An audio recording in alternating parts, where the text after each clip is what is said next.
What's the most ridiculous rule in your place of work? I'm a teacher, so I have a million stupid rules I have to follow. But the worst one is that my performance evaluation is based on student improvement on the STAR literacy test. I teach woodshop. At my old job, HR held a meeting to tell us that there was too much swearing on the sales floor. Someone raised their hand and pointed out that swearing is very common in our industry, and that it is the way that our customers speak. HR later sent out a memo explaining that swearing should be limited to conversations with clients. It was amazing. Please only swear when in the presence of a customer. All customers should be greeted with a jolly, "What the frick is up?" or a chipper, "Who the frick crapped on you today, you B-word?" Any attempts to not insult or demean our customers will be written up. Frick you and have a great day. HR. Somewhere I have the email printed out. I had a crazy crap folder where I kept nutty emails, and that HR memo was definitely one of the best. If you are stuck in traffic on the way to work, you must email the CEO. Phone calls and texts are not permitted, only email. I'd get that one in writing and send it to the corporate insurer. If you're supposed to email the CEO when you're late, there's probably no corporate insurer, there's probably not much of a corporation for that matter. I used to work at a place in which my boss implemented a no more than 2 glasses of water a day policy. What a chump. I ignored this rule and complained directly to our CEO, and the matter ended later that day. What was weird though was that the majority of people actually followed the rule, and some even shopped me up to HR about breaking the rules. I left not long after that because not only was my boss a member, but if my colleagues were going to HR over me drinking water, then I obviously couldn't trust them. What industry was this where they felt the need to limit water drinking? Sadly, they were probably trying to limit bathroom breaks. As a man who is guzzling water from dawn to dusk, admittedly, probably just because voice acting is a little tough on the throat, I would revolt if a boss tried to implement this. Had a workplace time our bathroom breaks and deduct them from our allotted 15-minute breaks for lunch. We had to go see the office manager to get a key to open the restroom. As soon as we left his office, he would start a timer. When you got back, he would stop the timer and tell you how much time you needed to deduct from your lunch or next break. They watched our breaks like a hawk. Also, if you made a mistake, they would stand over you and time you while you fixed it and deduct that from your lunch or breaks. You couldn't bring anything that smells for lunch, and they had no way of heating anything up. I worked out my contract and split. I would troll the heck out of that manager. Just pee in the sink. Then go ask for the bathroom key, be gone for 21 seconds, and give the key back. Do this often. Confuse the frick out of him while simultaneously interrupting his day 30 times. Worth it. Business casual dress code even when I work at home. They Skype me to check. What the frick? Why? What business are you in? Exactly my thoughts on it. I'm an intern for a small logistics company. My dad told me this one a while back. He used to work for a PR firm. The way he described the office environment, think The Office, but in the 1980s. The company hired a corporate efficiency specialist to come in and improve things. She came in and implemented all kinds of rules which seemed to follow some sort of caste system. Her philosophy was the higher your rank, the more perks you get. Her idea of perks? Number of pictures you're allowed in your cubicle. Whether you're allowed to have a potted plant or not. Coffee mugs were only allowed to senior employees. Others had to use paper cups. Being allowed to leave the office for lunch was also considered a perk. Needless to say, a coup soon followed and she was tossed out on her hiney. Dress code policy is just dumb at my work. Different positions have different requirements, even though we all work in the same office. My favorite rule, though, is the one on shorts. We can wear shorts on Fridays between Memorial Day and Labor Day. However, the shorts can't have pockets on the side. It was written to discourage ratty cargo shorts, but the way in which it was written allows me to wear gym shorts. So I do. Once worked at a place where some mini-boss decided that since UPS trucks don't turn left, we shouldn't either. I don't know if UPS trucks turn left or not, or if that is beneficial to them or not, and frankly, I don't care. The point is that mini-boss thought they did, and that was the reasoning he gave. He was an idiot, I didn't stay there long.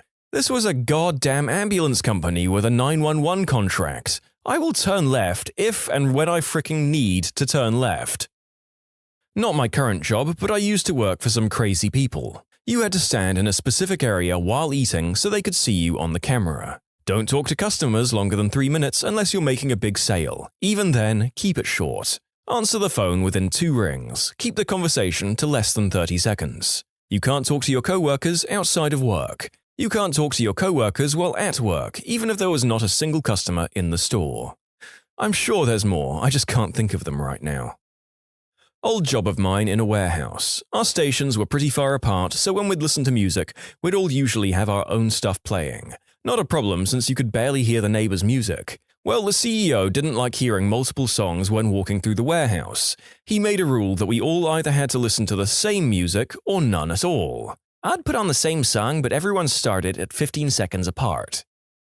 We got a new vacation policy where you could take unlimited time off. When he announced it, we looked at the big boss like he had a pee-pee growing out of his forehead. All the while, he assured us that if we wanted vacation, to take it. Really? A little bit awkward. He changed it to discretionary time off, meaning that if your boss approved, it was okay. Then changed it to 160 hours should be the max. And if you go over 200 hours, then you probably don't need to work here.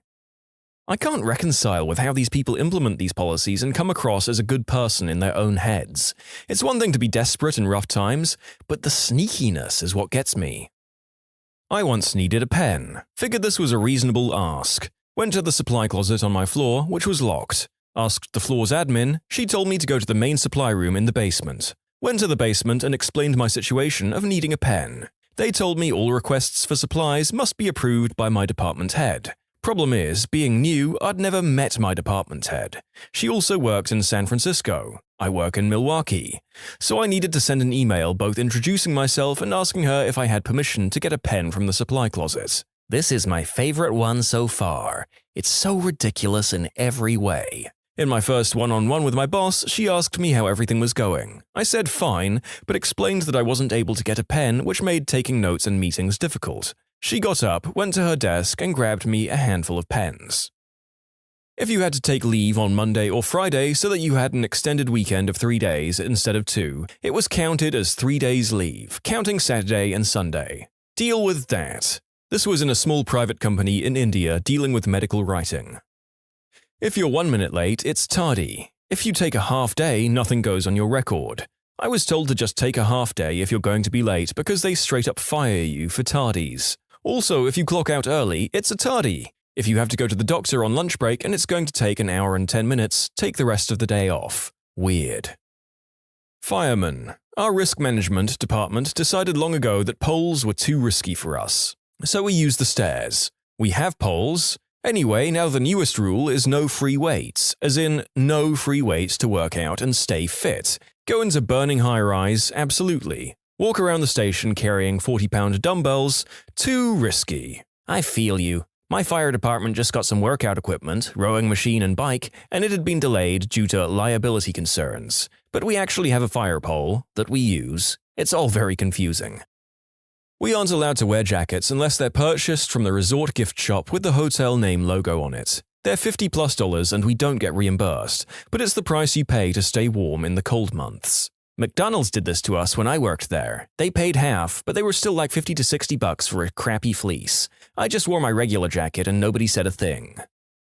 Former job. There was trouble when I, officially, moved desks and my new desk had a phone with a call display. Apparently call display phones were allowed for people at a certain pay level. Your pay level also governed the height of your cubicle walls.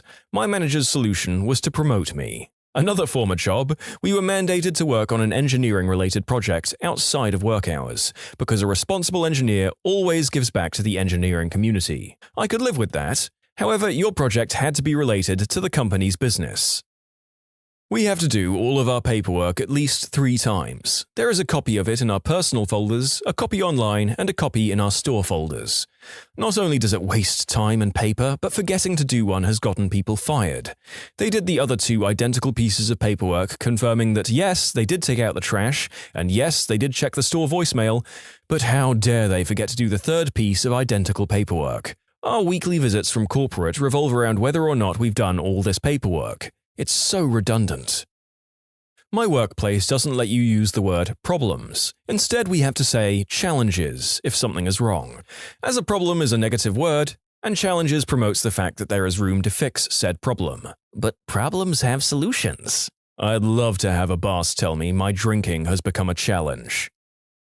Former job at a law office. One of the partners sent an email to the entire staff that employees were not allowed to gossip in the building. What was everyone gossiping about, you ask? Oh, said partner was divorcing his wife and sleeping with one of the associate attorneys in the firm. But don't gossip. All the extra toilet paper in the building has to stay in a single closet where it can be overseen by the toilet paper queen. I heard her shrieking the other day when she discovered someone had hoarded one spare roll of toilet paper upstairs so the people who work upstairs wouldn't have to walk down multiple flights of stairs when the toilet paper ran out. It's the cheapest one-ply toilet paper available on the giant rolls that only fit in the special dispensers. I can't imagine anyone wanting to steal it. I hope Toilet Paper Queen is actually her title. She allegedly does other stuff, I'm not sure what exactly. Hear that, kids? If you work real hard and keep your nose clean, you too can maybe one day be your office's toilet paper queen. Godspeed, listeners. We had a rule like that, so we all pooled $1 and brought our own TP at Costco, double ply. At first, managers were happy that they saved money on TP. Employees were mad that the company should pay for our TP, but it was a very unifying experience. Eventually, managers tried to woo us back to their side when they realized people were sharing pay information and just generally creating a united front. We had a spoon and milk queen who governed all the spoons and milk for my office. She would go around desks and hound people for spoons. People bought their spoons in so they wouldn't have to deal with her. But she didn't understand that people could bring in stuff from home and was adamant that they must belong to the company, and got angry if you opposed her spoon reclamation mission. She also redesigned our kitchen. In her grand redesign, she left out a cutlery drawer. But we still have triple-height pots and pans drawer, so that's something. Although no cooker or pots and pans, so it's completely empty. Thankfully, she was let go.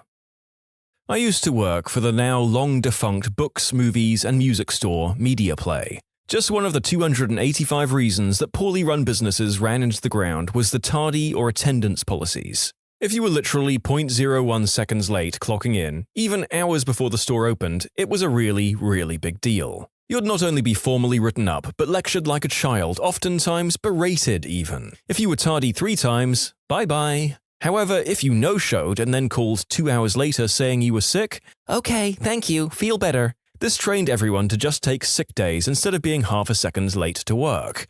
I can't tell you how many times you'd see a co-worker screeching into the parking lot before work after fighting traffic from a wreck or whatever, noticing it was 8:01 and then slowly driving off to go home and feign being sick. This was particularly upsetting when it was pull-down stock week, when we needed every hand on deck but had unusually early shifts. My job years ago tried to implement a very strict attendance policy like that, where if you were 1 second late, you would get written up. Till one Saturday, a guy who worked there for like 30 years shows up to work 30 seconds late. They pull him into the office and write him up. He then gets up and tells them that he's going home. Working Saturdays was voluntary, and he basically said, I don't have to be here today, so I'm going home. He was doing them a favor by working that day, but when they wrote him up for being 30 seconds late, he basically fricked them over by just going home. That policy didn't last too much longer. For the most part, if you're a few minutes late, it's no big deal at all. If you're late all the time, they'll have a word with you or write you up. But they understand crap happens sometimes that's out of your control to cause you to be late. Yeah, screwing over company veterans is historically a bad move in business. Glad that guy had the balls to leave and the rule was cancelled. Many years ago, I was a vacuum cleaner salesman. There were songs about this particular brand of vacuum cleaner and how awesome it was. Every morning we had to sing these songs as a group. In fairness, it was a pretty quality item. It was Kirby. Didn't mean to be subversive, I just didn't think anyone would care. When I was in the military, I saw a buddy of mine sitting outside crying. I went and consoled him best as I could. Apparently he was just depressed and unhappy. After he was feeling a bit better, I went to go and find someone to tell them what was happening. They knew, in fact he'd been crying so much lately that they had instituted a no crying at your desk policy, which is why he was outside. If we want to take a full 5 days off week, we need to use 2 vacation days. 1 personal and 2 more vacation days. We can never use 3 vacation days straight. Something similar here. We can't use our sick time until we use 3 vacation days. So let's say I have no vacation hours but get really sick. I can't use paid time off. Our sick time is essentially useless. We work alternating days, 3 on, 4 off, 4 on, 3 off. If you take vacation on your short week, which is 3 working days, they dock you 5 vacation days for taking an entire week off. How is that legal?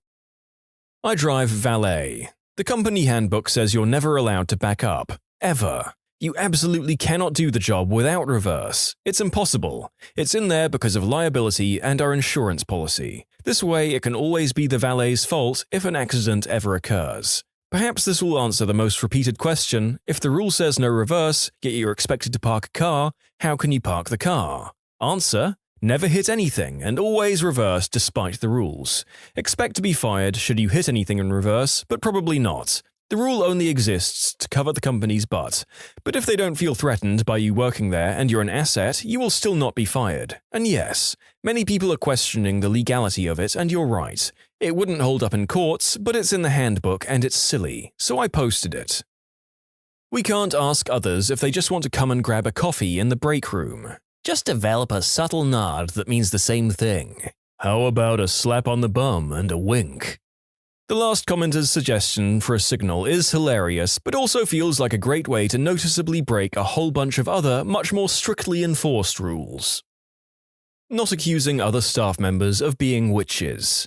Yeah, it happened, so we had to make a rule. I run a hostel in Uganda. It's not like this anymore, but for a while they attempted to have a dress code. Guys had to wear collared shirts, but Hawaiian-style shirts were totally acceptable. You could not wear jean shorts, but jean overall shorts were okay. I got sent home one day because my shorts weren't fingertip length. We were tech support. No one ever saw us, that was the best part. Because everyone is asking, fingertip length meant standing with your arms at your sides, and your shorts had to be longer than where your fingertips ended. Think grade school rules. I worked as a call receiver. We never saw a customer. We were only on the phones with them.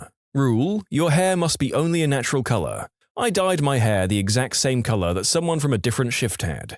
I was reprimanded. I told them that if the rule was not enforced for everyone, they couldn't single me out. Their reason for letting the other person have that color but not me: mine was my real hair dyed to an unnatural color. Hers was a weave that could be changed very easily. Really? Then why hasn't she been asked to change her hair? Because that crap is expensive. They gave up trying to convince me they were right. I had a boss who didn't like the outrageous color I had in my hair. I'm a natural redhead. One of my sisters actually got fired for a job for something similar. She's a natural blonde, but kept her hair dyed red for years. When she decided to go back to her natural hair color to cut expenses, professional dye jobs aren't cheap, her boss flipped out and insisted that she go back to red, pointing out that the company had a rule that prohibited dyed hair. He didn't believe her when she pointed out that this was her natural hair color, and fired her for insubordination and violating company policy when she flat out refused to go red again. Actually, she did offer to go red again if the company paid the styling bill. When she went in to pick up her last check a few days later, she took in a handful of pictures of her younger self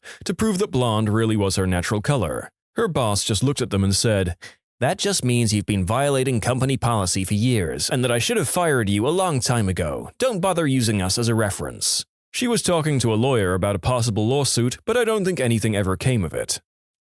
I work in retail and we have on-call shifts. Your name will be listed on the schedule for a certain time as a call-in, so you have to call 1 hour before your shift to figure out if they need you to work for the day. For example, you'd be listed as on-call for 2 p.m. and wouldn't know until 1 p.m. if you were working that evening. If you don't call in, it's considered not showing up for a shift, but there's no extra pay for the shift whether they need you or not. So for 3 days of the week, I don't know if I have work or not. Can't make any solid plans to do anything except call my work and ask if they need me. I can't imagine having children or elderly that need taken care of because it would be such a hassle to arrange care for them just an hour before having to work. You people reading this want me to sue this corporate demon. I'm looking into it now and will update with any relevant developments. I'm going to dig up my contract tomorrow and see if I can speak to a law person. Thanks for motivating me. I don't know if it's a standard, but I worked at a place where HR wasn't allowed to tell us if someone was fired. It was a big enough place that you might not immediately realize someone had left, and when you'd found out, you weren't supposed to ask why. So if you wanted to know if they were fired, you'd ask, "Was there cake?" Which was to say that if the person had retired or left pleasantly after a number of years, they'd be given a party with cake. If they were fired, not so much. For example, "I haven't seen Brian for some time. Brian no longer works here. Was there cake?" We have a lock on the first aid kits, so if you need a band-aid for a cut, you have to get the key from the safety guy, which in turn makes it a reportable accident, with mountains of paperwork and investigations. We use an unbelievable amount of duct tape now. Frick that, I'd be keeping a box of band-aids in a rarely used drawer or hidden away somewhere. There was an issue where there was too much socializing going on the factory floor, particularly when people were working while sitting down. False, skewed supervisor perception. So they made everyone stand. When that presented ergonomics problems, they brought in these weird chairs that made you sit at a slant, had no backs and no wheels, so they wouldn't cause distractions. No part of it made any sense. I feel it. At my old job as a pet bather at a pet chain, we had a stool in the salon to sit at while using the computer, and I had a personal step stool for sitting while brushing large dogs on the floor. The cashiers next door complained that they weren't able to sit, yet we were, so all stools were ordered out of the salon. I thus had to kneel, squat, or sit on the floor to brush every dog over 75 pounds. You try convincing a Labrador that the short table that goes up into the air is safe for a dog his size. When you subscribe, make sure to hit the bell to turn on notifications. Put the playlist on in the background to finish listening to all the stories, linked at the top of the description. And if you like Am I the Genius, give Am I the Jerk a shot, linked in the description too. Either way, thanks a lot for watching, and we'll see you guys next time.